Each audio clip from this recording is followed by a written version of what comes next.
Yo, haha, Magnificent. What is good, YouTube? It's your boy Magnificent coming back with another sneaker review. And today, I finally got the shoe. Now, you've probably seen a bunch of reviews about this shoe. Pretty much everybody's done reviewed it.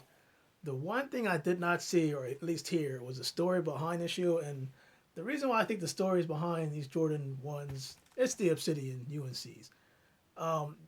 Not just this in general, but shoes in general should have a backstory. You want to kind of educate the younger up and coming sneaker generation, just because so they understand why there's a significance for, you know, this shoe or that shoe, and why is this shoe so popular. It's more than just shoes than just, in my opinion, just the colorway and the material. I think that once you see why, granted, Jordan does release a lot, and I mean a lot of different Jordan 1s, but this one is to commemorate, obviously, his time in North Carolina. So I'm just going to give a quick summary, right? So we all know Michael Jordan. If you don't know, he, as a freshman, played at North Carolina, took a championship shot, won the NCAA tournament, and I didn't even realize that he played with Sam Perkins. Sam Perkins was a senior, NBA player, was a senior when he was a freshman. I didn't realize that. But that moment, the championship shot moment, was pretty much when his career started to not just take off, but people started noticing him more.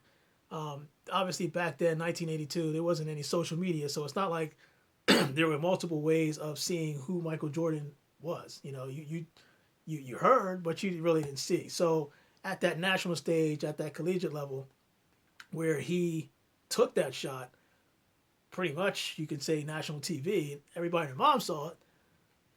You know, it's going to put you on notice, and people are going to start noticing you, and that's basically what happened. So that's just a quick summarization.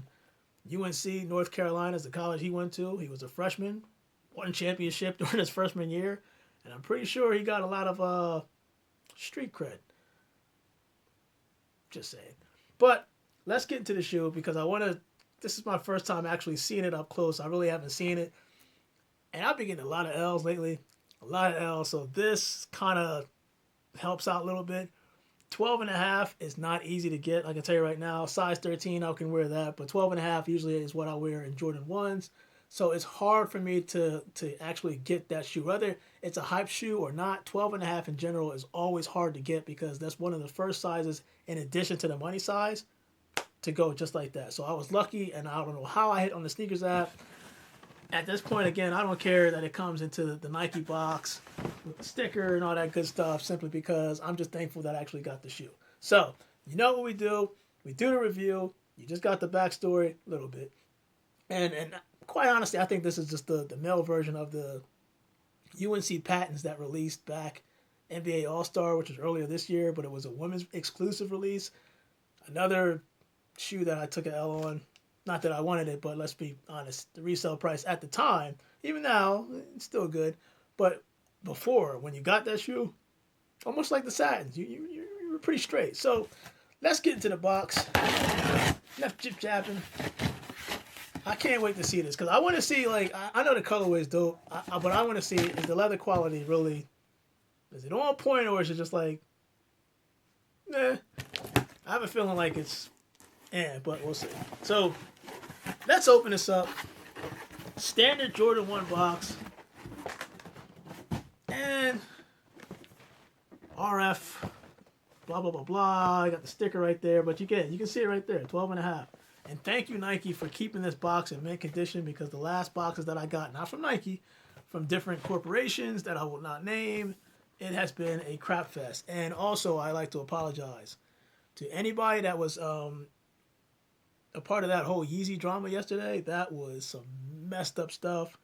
I did a video about that before, but I'll post it close towards the end, so you can see what my initial reaction to the whole thing was, because I was a part of that for 2 of the 18 hours that many people were experiencing. But you see the video, check it out towards the end. So without that all done and whatnot, ooh, yes, like I said, 12.5, Air Jordan 1. Let's see this for the first time. Oh my God. Sorry. You know that aroma that you get from a Jordan Air 1 shoe? the chemical and you smell it. Normally, I would have to go up there. Actually, the last time I smelled it this strong was the Jordan 6 breads. Like this is strong. I can smell it. It's like, there we go. Okay, 12.5 Obsidian Blue Jordan 1. You know what? Somebody made a suggestion about this shoe, and now that I'm looking at it up close, I'm kind of glad that they actually did do it. It's not, obviously it's not white, it's a sail, but the sail kind of makes it look like a vintage. So you got to think about it. 1982, man, I feel like I'm old. I'm 84. But 1982 was a while back, and you want the shoe to kind of look like a retro shoe. I mean, it's paying homage to Michael Jordan and his college, or at least the collegiate level. And quite honestly,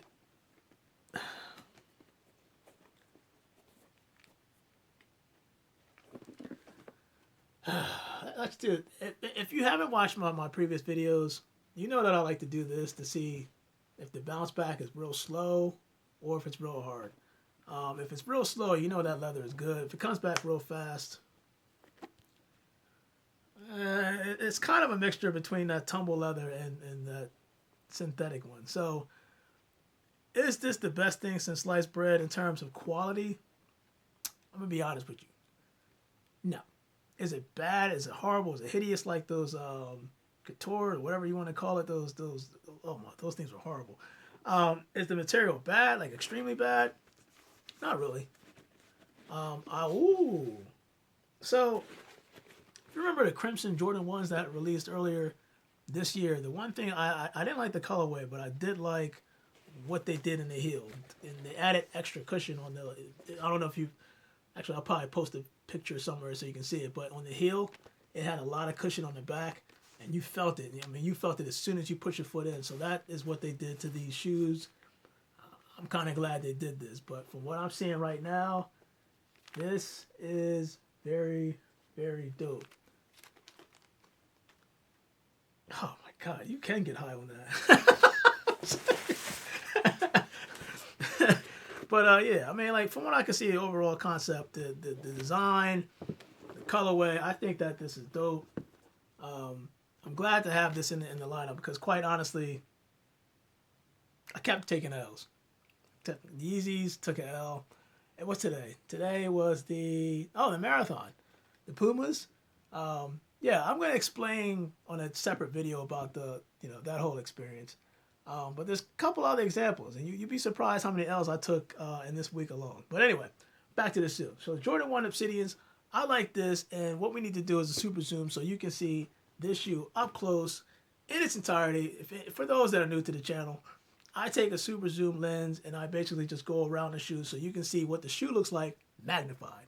Outside of that, then I'll do the on feet, the whole jazz.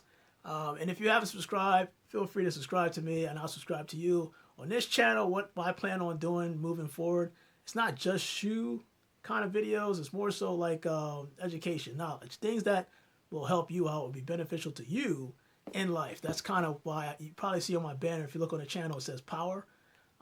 Again, the whole message behind that is knowledge is power. So the more knowledge you get, because you're investing your time to watch this video, I want to make sure you come out with something. You learn something, right? So your boy Magnificent, let's get to the whole super zoom, and then from the super zoom, we'll go to the on feet and take it from there.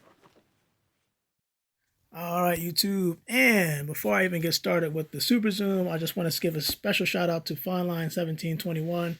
Anytime I hear anything like that regarding to what he went through, if I can support what I know I can, I'm going to support any way I can, and I can only imagine what he's going through. So prayers are up for you, man, and hopefully everything just works itself out. Just keep your head up and letting you know that, hey, the sneaker family, we're here for you. So big or small, people don't know that I actually do watch a lot of sneaker YouTubers. I don't care if your channel's as big as Seth Fowler's or as small as, the Cat in the Hat.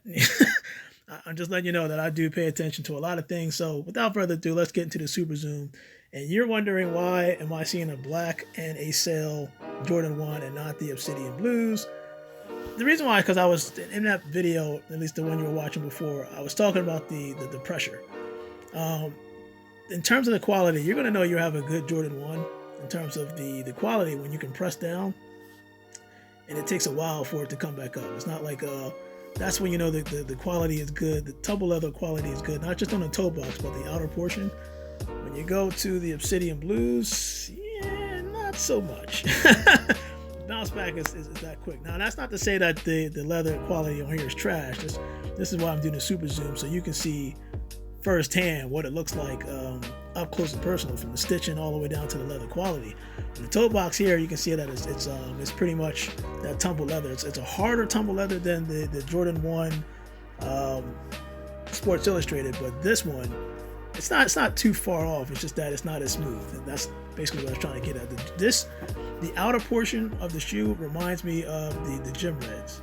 So it's just not as wrinkly. If that makes sense. It's a lot smoother, don't get me wrong, it's a lot softer, but the outside material just reminds me, bring that back, just reminds me of the gym red. Now, if I go back up here, you got to have the Nike Air on the tongue. You can see that right there, but the leather quality on here, and of course you got to do the Jordan swoosh check to see how that stitching is, and the stitching is immaculate. Again, this is straight from Nike, so unless Nike's sending me some poopity scoops, which I hopefully that's not the case, but what I can say from what I see so far, it's your typical Jordan Air Jordan 1. I just think that this is what I was referring to when I said that the leather quality on the heel is very, very, very thick. Not thick, but it's thicker. It reminds me of the Crimson Jordan 1s, where it was basically designed this way. Because when you go into the Sports Illustrated, you can see right here, not as thick.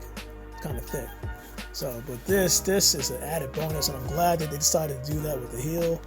I think it's pretty dope. Just going back to the back, or actually the heel of the shoe, and you can see that the stitching, man, it is immaculate. This is immaculate. I'm happy that I actually got it, because again, this is one of those hype shoes that I thought I was going to be able to get if I went after my size and not after the money pairs, because I knew the money pairs I had no shot, no shot at all. Of course, you got the shoe tree in there. Nothing fancy on the tongue. It's your typical Air Jordan 1. You can see the swoosh, made in China, yada, yada, yada. But let's get on to the on feet so you can see that. And, 12 and a half, again, it's hard to get. It's not easy. So your boy Magnificent, let's jump to the on feet so you can see that. And I'm out.